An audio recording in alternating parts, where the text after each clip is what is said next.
Hola. Buenas tardes compañeros, nosotros somos el equipo 1 y está conformado por Contreras Santillán Emanuel, Camacho Reyes Pablo Antonio, Parrales Morales Jorge, Díaz Ulloa Víctor Daniel, Millán Alejandro Axel, González Ballesteros Uriel y Chávez Enríquez Cristian Noed. El tema de la exposición es sobre Miguel de la Madrid Huertado, expresidente de México. A continuación, mi compañero Pablo.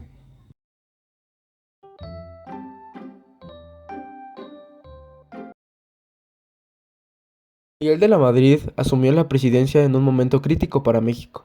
Su predecesor, José López Portillo, había implementado políticas expansivas basadas en el auge del petróleo. Durante los años 70, México experimentó un crecimiento gracias a los ingresos petroleros, que se destinaron a proyectos de infraestructura y expansión económica. A inicios de los 80, la economía mexicana dependía de gran medida del petróleo, pero en 1981 los precios del petróleo cayeron abruptamente, lo que generó una crisis de ingresos y una incapacidad de México para pagar sus deudas internacionales. Esto desencadenó una crisis financiera y una devaluación del peso. El gobierno de López Portillo había pedido grandes préstamos en el extranjero, confiando en los altos ingresos futuros del petróleo. Sin embargo, con la caída de los precios, la deuda se volvió impagable y la inflación alcanzó niveles muy altos. Al inicio de 1982, México declaró que no podía seguir pagando su deuda externa, generando desconfianza entre inversionistas y organismos financieros internacionales. Como última medida antes de dejar el poder, López Portillo nacionalizó la banca en 1982. Aunque la intención era proteger el sistema financiero y los ahorros de la población, esta medida provocó una fuerte reacción en el sector privado y aumentó la incertidumbre económica. La crisis económica trajo consigo un aumento del desempleo y una disminución de los salarios reales, afectando gravemente a la clase media y baja.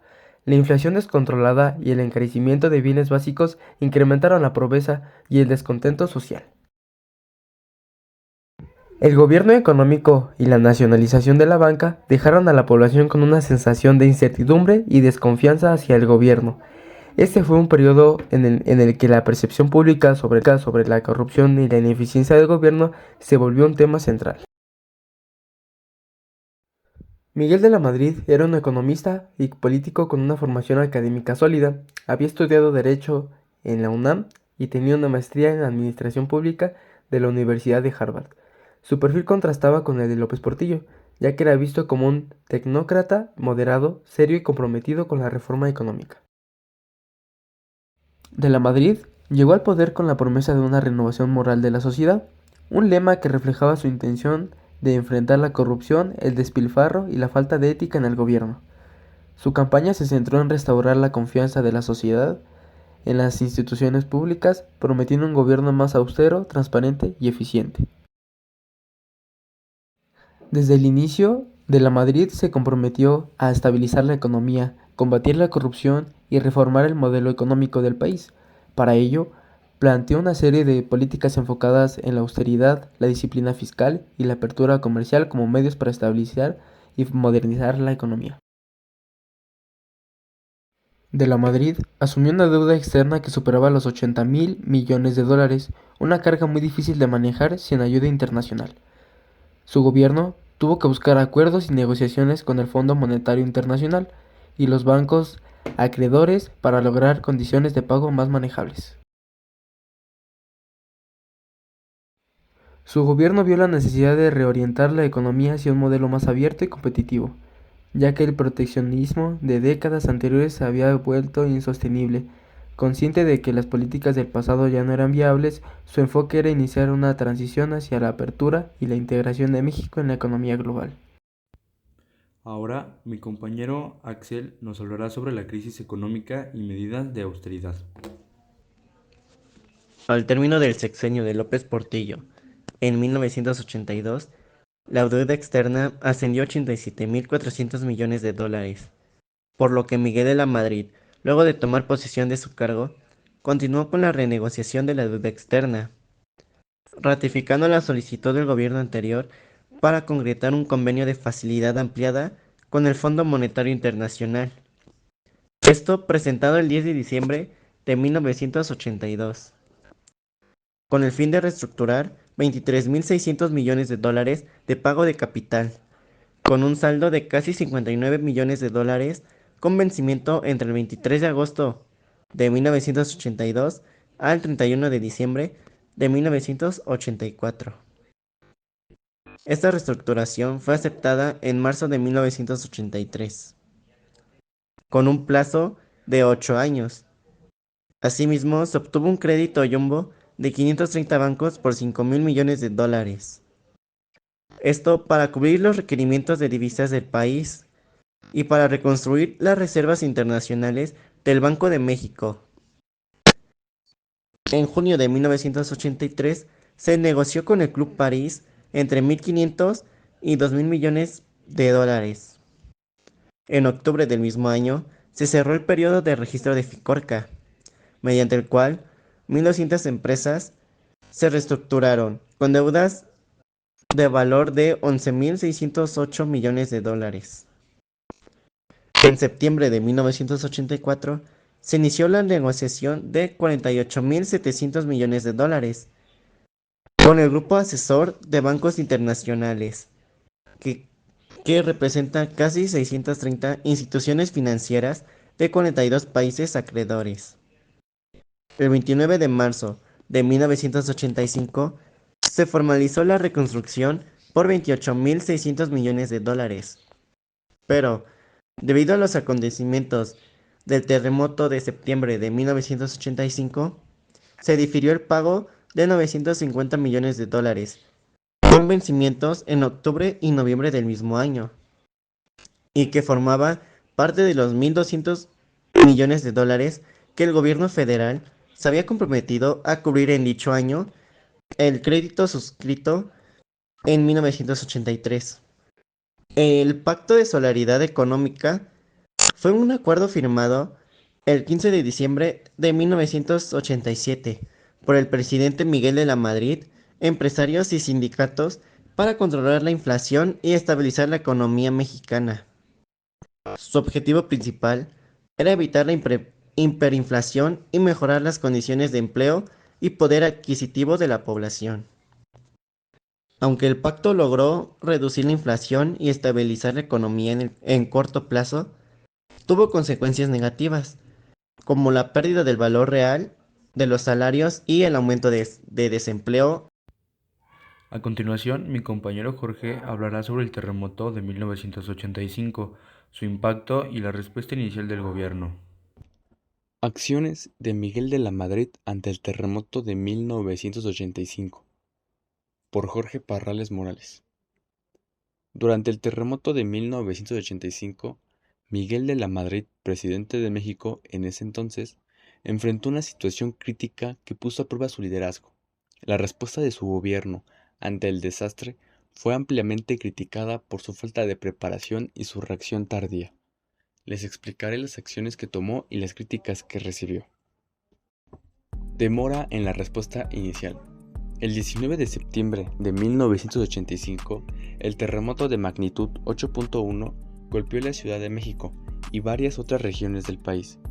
A pesar de la magnitud del desastre y la gran cantidad de víctimas, la respuesta del gobierno federal fue lenta y desorganizada.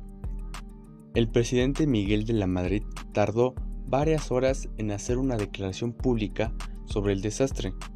Durante las primeras horas, las personas que estaban atrapadas entre los escombros recibieron poca ayuda oficial, ya que el gobierno no tenía un sistema de emergencia eficiente en ese entonces.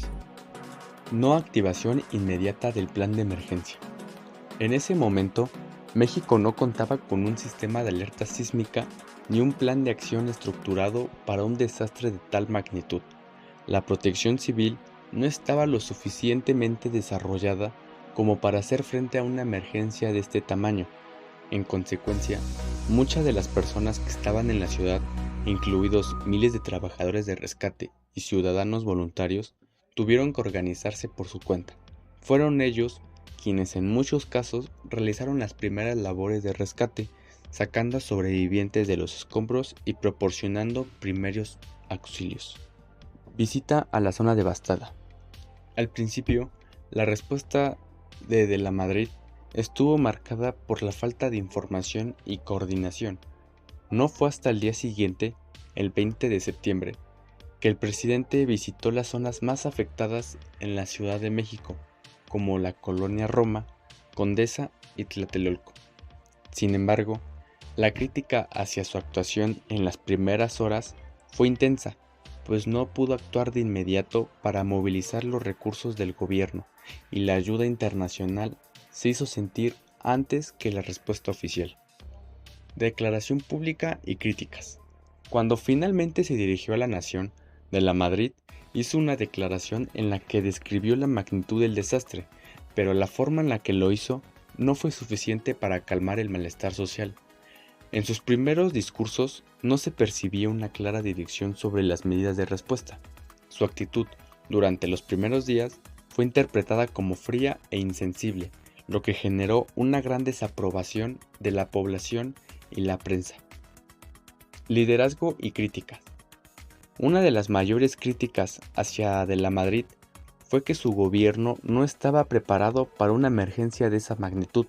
La falta de infraestructura adecuada para enfrentar el desastre, así como la escasa comunicación entre los diferentes niveles de gobierno, hizo que la reacción fuera mucho más lenta de lo que hubiera sido necesario. Los ciudadanos y diversos sectores de la sociedad, incluidos grupos de jóvenes, trabajadores, estudiantes y organizaciones no gubernamentales, comenzaron a movilizarse de manera autónoma para llevar ayuda a los afectados. La incapacidad del gobierno para liderar la respuesta inicial generó un fuerte descontento social y una pérdida de confianza en las autoridades. Reconstrucción.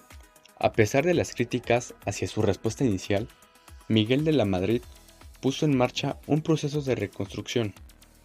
En los días y meses siguientes, su gobierno comenzó a coordinar los esfuerzos de recuperación, aunque la reconstrucción fue lenta y estuvo marcada por desafíos administrativos y burocráticos. La reconstrucción de la Ciudad de México implicó un esfuerzo monumental que incluyó la construcción de viviendas, la restauración de infraestructura y la ayuda a las víctimas. En conclusión, el manejo del terremoto de 1985 por parte de Miguel de la Madrid dejó un legado mixto. Si bien la respuesta inicial de su gobierno fue criticada por su lentitud y desorganización, el proceso de reconstrucción que siguió fue importante, aunque también estuvo marcado por deficiencias. El evento aceleró la creación de políticas y estructuras para mejorar la preparación ante desastres y dejó claro que la participación activa de la sociedad civil es esencial en situaciones de emergencia. A continuación, mi compañero Víctor les hablará sobre las principales políticas y estrategias del sexenio. El Programa de Renovación Moral fue una de las iniciativas más emblemáticas del gobierno de Miguel de la Madrid Hurtado, anunciando en su primer informe de gobierno en 1983. Este programa tuvo como objetivo restaurar la confianza en las instituciones del Estado y fortalecer los valores cívicos y éticos en la sociedad mexicana. El contexto de su implementación estuvo marcado por una grave crisis económica, la pérdida de legitimidad del gobierno debido a la corrupción y la crisis de los años previos, así como un ambiente de desconfianza generalizada hacia las autoridades. Los objetivos del programa de renovación moral eran combatir la corrupción, fomentar los valores cívicos, restaurar la confianza en las instituciones. Las principales estrategias del programa eran educación y capacitación en valores, reformas en el servicio público, participación ciudadana, fortalecimiento de la familia y la comunidad, revisión de política pública. Los resultados del programa de renovación moral fue una iniciativa que encontró una recepción mixta. Por un lado, intentaba responder a una crisis de legitimidad y corrupción que afectaba gravemente al sistema político mexicano. Por otro lado, fue percibido como un intento del gobierno de la Madrid de disimular o justificar la falta de cambios sustanciales en la estructura del poder. Comenzó durante el sexenio de Miguel de la Madrid Hurtado, aunque fue durante el mandato de Carlos Salinas de Gortari cuando la privatización se aceleró y se concretó en gran medida. Sin embargo, el proceso de privatización se inició bajo la administración de la Madrid, como parte de un enfoque más amplio de reformas económicas y aperturas para enfrentar la crisis económica de la década de 1980. A inicios de la década de 1980, México enfrentaba una grave crisis económica caracterizada por una alta deuda externa, alta inflación, una economía estancada y una crisis fiscal profunda. Durante el gobierno de la Madrid se buscó una reestructuración económica que incluyó un proceso de apertura económica y liberalización.